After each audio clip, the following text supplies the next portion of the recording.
Bom dia, meu nome é Luiz Paulo Rouanet, eu sou professor na Universidade Federal de São João del Rei, Minas Gerais, UFSJ, e eu estou gravando esse vídeo como parte do meu curso de Filosofia Antiga 1, que eu ministro naquela instituição, mas eu estou também considerando que pode interessar a outras pessoas.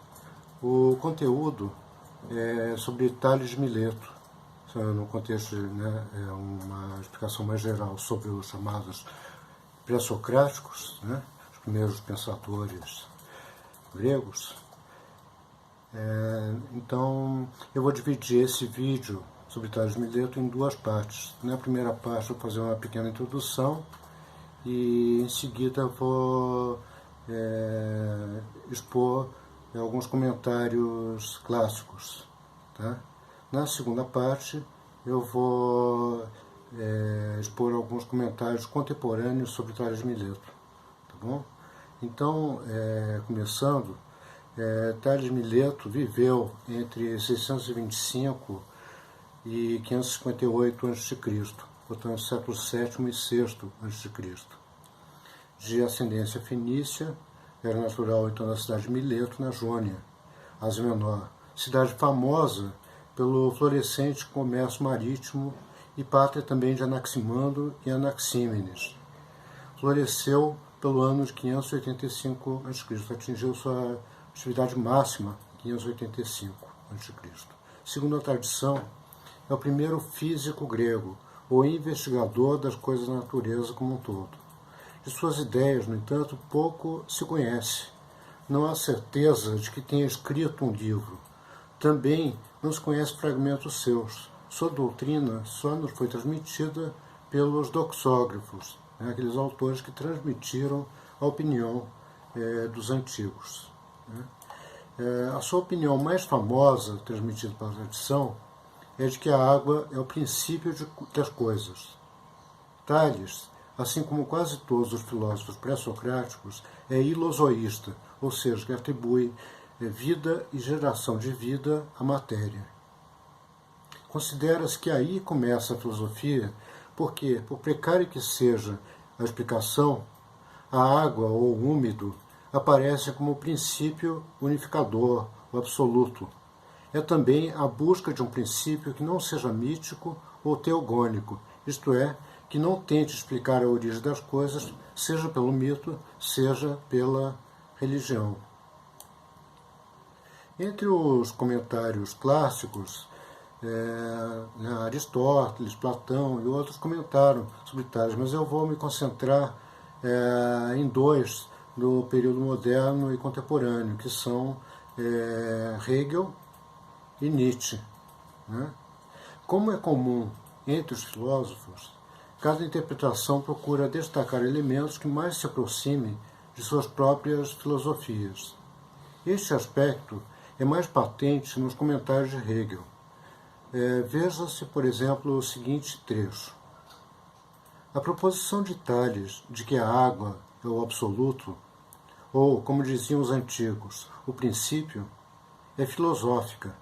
Com ela, a filosofia começa, porque através dela chega a consciência de que um é a essência, o verdadeiro, o único que é em si e para si. Começa aqui um distanciar-se daquilo que é em nossa percepção sensível, um afastar-se deste ente imediato, um recuar diante dele.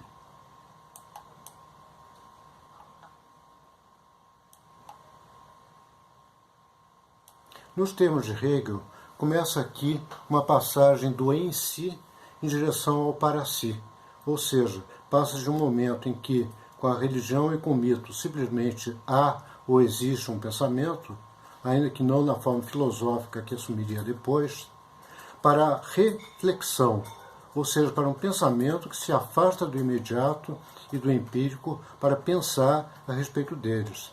O em si, Hegel combinava essas categorias, Então, o em si, o para si, e o em si e o para si.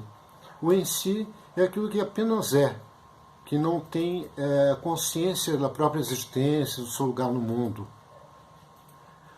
Isso, então, eu estaria presente nas formas mais elementares e alguns animais mais primitivos.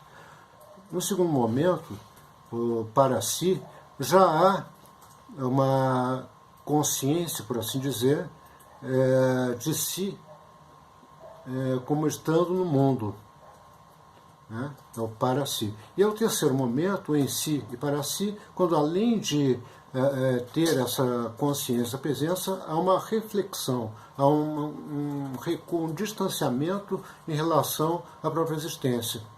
Né? Então, são esses três momentos que Hegel combina. Para quem desejar conhecer em mais detalhes a doutrina de Hegel, eu recomendo, como chave do seu sistema, o livro A Ciência da Lógica, que foi traduzido e publicado pela editora Vozes em 3 volumes. Então, de Hegel, Ciência da Lógica.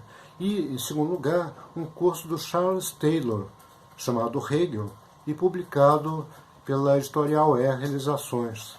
Então, acho que com essas duas ferramentas, você pode ter acesso ao sistema de Hegel, que é claro, muito difícil, mas assim, nada como enfrentar e tentar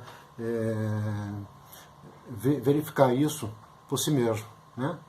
Bom, o segundo comentário famoso a se destacar aqui é o de Nietzsche. Friedrich Nietzsche, né?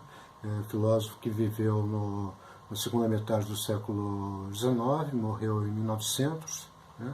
E bastante famoso. Mas é que neste texto sobressai o professor, e não tanto o filósofo, no sentido de que não parece haver, neste caso, um viés que encaminhe para a própria filosofia. Vejamos, diz Nietzsche.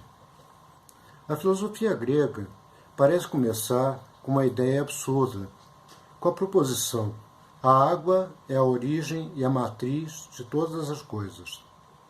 Será mesmo necessário deter-se nela e levá-la a sério? Sim, e por 3 razões. Em primeiro lugar, porque essa proposição enuncia algo sobre a origem das coisas. Em segundo lugar, porque o faz sem imagem e fabulação. E, enfim, em terceiro lugar, porque nela, embora apenas em estado de crisálida, está contido o pensamento tudo é um. A razão citada em primeiro lugar, ou seja, que ela enuncia algo sobre a origem das coisas, deixa Tales ainda em comunidade com os religiosos e supersticiosos. A segunda, de que o faz sem imagem e fabulação, o tira dessa sociedade e não-lo mostra como um investigador da natureza. Mas, em virtude da terceira, o pensamento tudo é um, Tales se torna o primeiro filósofo grego. Isso está no espírito da tragédia de Nietzsche, obra que acaba de ser traduzida e publicada pela Companhia das Letras, para quem se interessar. Neste texto de Nietzsche, temos enunciado da maneira mais clara os motivos pelos quais se deve considerar esse fragmento, ou essa referência à água como princípio de todas as coisas, como o acontecimento inaugural da filosofia, ou do pensamento filosófico. Trata-se de uma proposição que, primeiro, diz algo sobre a origem das coisas, segundo, não recorre a imagens ou fabulações, e terceiro, porque traz o princípio da explicação única, o uno como princípio explicador das coisas.